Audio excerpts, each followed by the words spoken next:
What's going on, guys? Justin Florio here from Patience and Consistency, and today I want to give you 5 reasons why you should start following my method of just one exercise per day. Now, I know it sounds too good to be true. There are some pieces of it that I will emphasize. You do have to put the work in, right? You can't just do a few body weight squats or a few push-ups and think that you're going to either grow or get stronger over time. You do have to put the work in, and it does have to be challenging in order to get success within this method. But I'm gonna give you my 5 top reasons on why I've been doing this over the last year and a half. And it all started for me having my first child and realizing that I needed to find a fitness routine that was sustainable for me. Maybe 3, 4, 5 days at tops. I just pick one movement. And for me, on a Monday, first day of the workout week, I love to do my lower body only because it jumpstarts my week and makes me feel powerful and confident going into the week. Just like I always tell everyone with Monday, if you start your Monday off correctly, the rest of the week should follow, and I believe that's the same when it comes to exercise.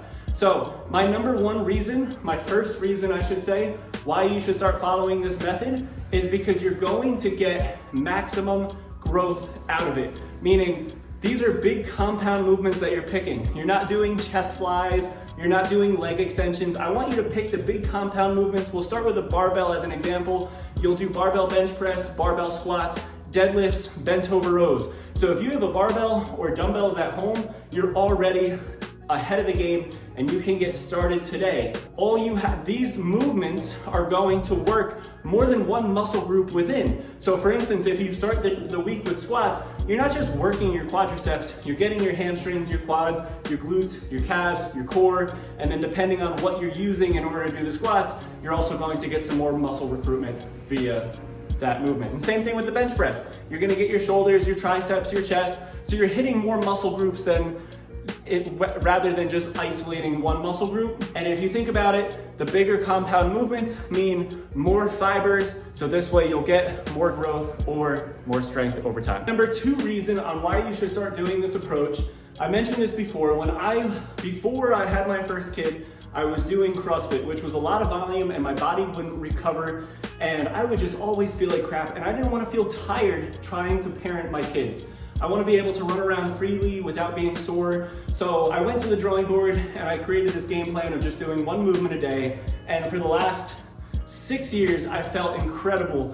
But the last 2 years is when I really pinpointed this down and started to do it. And when it comes to new clients and people starting the fitness journey, I found that one of the biggest reasons why you don't follow through is that it's not a sustainable program. I mean, think about how many times you've started to follow a fitness program.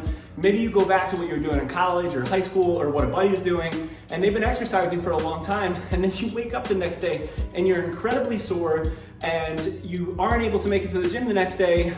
You're not recovered, you lose the momentum, and then all of a sudden, the next week comes around and you're telling yourself you're gonna start on Monday. So with this approach, it's just one movement a day, 4 or 5 sets depending on your expertise and your skill and your knowledge, and you're able to recover faster so that this way it's sustainable and you can do this all the time. And plus, if you're only doing one movement, it can only take 20, 30 minutes to accomplish. And my number 3 reason is because of progressive overload. Progressive overload has been around for a long time. There are other ways and methods of tracking your progress and trying to get stronger over time. If you've ever read the book, Starting Strength, it talks in the first opening chapter about how back in the Roman days, there was a man who every day picked up one calf and walked around, and every day he increased with the calf increasing weight.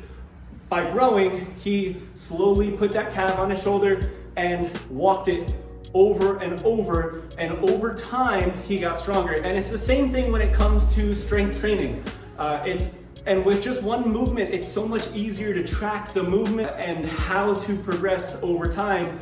Because one week you might do 135, and once you perfect that of 4 sets of 6 to 8 of 8 reps, then you maybe try to go to 140 and you see how many times until you get to that, and then you keep working up. Instead of doing barbell bench press or dumbbell bench press into chest flies. And sometimes that might be too much work too much volume for you in the beginning and you're not able to see progress over time. Number 4, I'm gonna give you 2 different parts here. Number 1 is it's functional. All the movements that you're going to do are functional and we're not isolating muscle groups. It's going to teach you body awareness and motor control with everything that you do. For instance, squatting is going to help you get out of a chair, out of the toilet, off the bed, more confidently, more powerfully over time. With the bent over rows and deadlifts, it's going to help you get more body awareness on how to utilize your core and your hamstrings while you're doing those movements. Taking something off the ground and pulling it into the body. And it's just going to help you strengthen your body over time. These movements have been around for decades. But my second part of number 4 is that you can increase the excitability within the movements, because one of the most things I've heard is, Justin, that's so boring. You're just doing one movement. Now, I get that, but for example, maybe for a bench press, once you've perfected it and you need to challenge your body a little bit more because you need a little bit more volume to help muscle growth. So on your last set, you can do some drop sets. You can do a really challenging, lighter weight, but really slow eccentric. And you're always making sure that you're getting into those deeper ranges of motion, which will help prevent injury. Number 5, this one might seem simple, but as you build muscle, you're going to gain balance. One of the most common things I have older clients come in here and ask me to do is help them with their balance, and I think they expect me to make them stand around like a flamingo, but I always explain to them, if we can build more strength through your calves, your quads, your hamstrings, your glutes, and your core, that's going to give you the ultimate balance over time. So, end all be all, muscle it's going to trump everything. You can still get some cardiovascular health when you're doing strength training. Always get your extra cardiovascular work outside of strength training, walking as much as you possibly can, doing things that are functional and things that don't hurt. And that's the other positive to this method, is that if you do a movement, maybe for instance, barbell bench press, you can use dumbbells, you can use cables, you can do push-ups instead, you can do floor press. There's so many different movements out there that everyone can pick one movement a day and attack it. And over time, it's like compound interest when it comes to investing.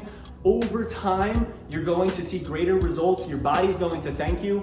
And when it comes to this method, I always tell people, whatever you're doing exercise-wise right now, whatever program that is, I want you to think, can you picture yourself doing that in 12, 15, 20 years? Because if you can't, that's probably a sign that your body should change up what you're doing. Now, if you're training for a certain sport, ignore what I'm saying, but think about the long-term longevity and sustainability of your program that you're doing right now. I hope this video helps someone. Have a great day. Try it out. If you're gonna try it out, leave a comment in the comment section and give me a thumbs up if you can. Have a great day, guys. I'll see you guys next time.